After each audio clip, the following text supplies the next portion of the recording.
Welcome to Micro's digital channel. In this tutorial, we will show you how to use Google Trends to find keywords related to digital marketing courses. Firstly, go to the Google Trends website and type in the search bar digital marketing courses.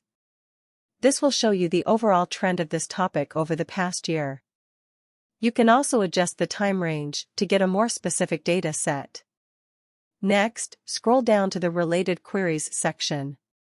Here, you will find keywords that are related to digital marketing courses that people are currently searching for.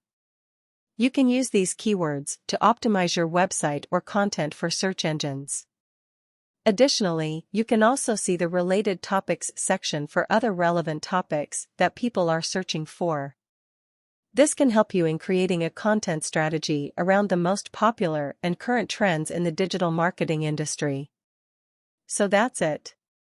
Google Trends is a powerful tool for finding relevant keywords and trends in the digital marketing industry. We hope this tutorial was helpful for you. Don't forget to like and subscribe to our Micro's digital channel for more informative content like this. Thank you for watching.